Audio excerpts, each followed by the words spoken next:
Any advice? Any thoughts? Would any of you want a friend like that? Okay, lovely. I want to talk to you because this is very, very relatable. I have a lot of complex trauma and I have spent a lot of time in my life around narcissists. And so, hashtag relatable, yeah, I get a lot of this. And there is nothing wrong with feeling like you are just fragmented pieces all over the floor. Totally okay. Nothing wrong with that. That is part of a lot of people's trauma experience. It's part of my own. You are part of a lot of relatable factors in the things I'm hearing from you. I'm hearing, hey, I'm overwhelmed. There's things I know I have liked, but I can't really feel connected to them right now. This is totally okay. This is actually part of trauma in general, because one of the biggest factors of trauma is a destabilization of like how you see yourself. And the reality is that you're going to have to kind of rebuild. When you have trauma, this is like getting trapped inside of like a haunted movie theater, right? And your brain keeps playing emotions and movies of your past and all of these things that are really like upsetting and traumatic and fearful and all that kind of stuff. And for a while, you get caught in movie theater after movie theater after movie theater, like showing room after showing room. And eventually, sometimes you get out of that and you can get to the hallway and then get thrown right back in. And over time, you can maybe get out to the lobby, right? But sometimes your brain is trying to stay in that hypervigilant space. So naturally, you're like, I don't know how to be anything other than this hypervigilant ball of like, meh, that really just wants somebody else to take the lead, which, as you mentioned, is absolutely a beacon bat signal for narcissists and malignant abusers, right? The kind of people who are actively trying to harm folks. We're not talking about just people who have like NPD and are self-aware and working on themselves. We're talking about the malignant abusers, right? We're talking about people who are intentionally seeking out prey. When you are in that state, yes, you are very vulnerable. One of the things that I would recommend is that recognize this is a process of kind of trekking through a minefield. You get out of that sort of haunted theater and you have a barren landscape that's been just exploded from all of these different kinds of traumas that have happened to you. And part of your job now is mapping out where the safe lines are so that you can navigate through.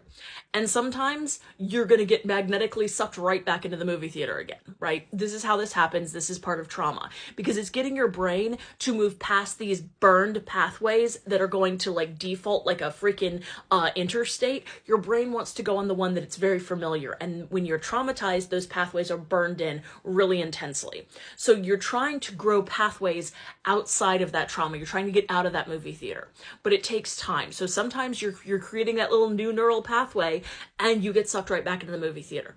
The cool part is because you've already done the work to pattern this out about what you might like, trying new things, doing new stuff, talking to new people, that allows you to actually build those connections. So the next time you walk down that path, it's a little bit easier.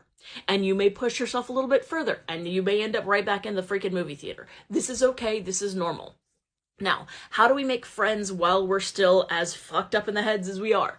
This is the hard part in the sense that we're going to feel more messed up on the inside because we know all of our internal processing. We understand what's going on with us and we understand how fundamentally bad and broken and awful we feel.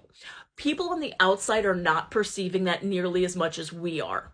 And because of that, it can be really hard to feel like I don't have anything to talk about. I have nothing. I have no hobbies. I have no personality. I'm like a vague concept that kind of just drifts in like a ghost in a room. And the reality is that we feel like that, and that's completely valid. But also, when we're dealing with that kind of thing, we're also looking at the fact that those things that we liked before are probably going to, at least on a vague scale, be things we like again.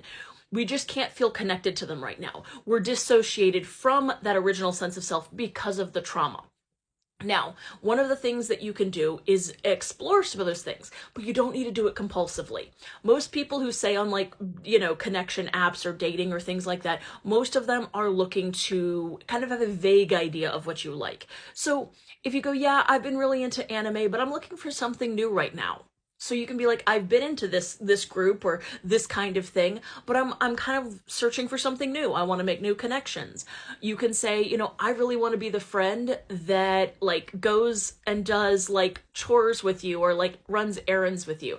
I like being that kind of just like body double, like to use some neurodivergent language for like the autism and ADHD community especially, like when we talk about like body doubling or this idea of like parallel play, this could be something that might actually be helpful for you, is finding people in the autism and ADHD communities, because of the fact that that intensity of like hyperfixation and special interest may actually create that kind of resonance that you got with narcissists, but the intensity is not inherently toxic. Like with those kinds of malignant folks that were part of your life before, that you were like kind of enculturated to, you can find some of those aspects of resonance with people who are neurodivergent in various flavors, but they're not inherently toxic.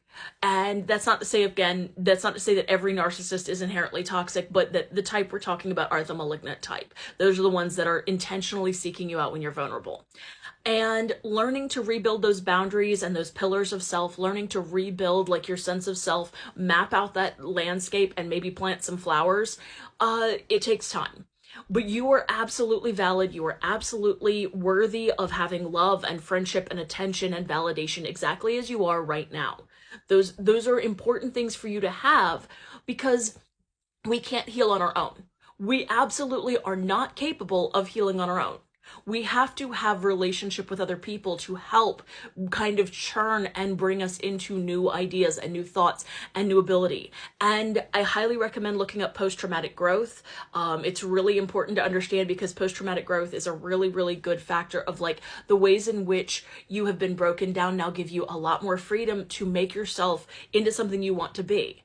Like, it's hard because your default, burned pathway from the trauma is going to say, I can't be connected to anything. I'm too broken. I'm too messed up. I'm too weird. But the reality is you're not. So many people feel so similarly to you. And I've talked to thousands upon thousands upon thousands of people in my life doing this kind of work. And the reality is so many of us feel this way. It's part of the trauma package. And so many people are traumatized. So you are not as alone as you feel. You are not as broken as you feel.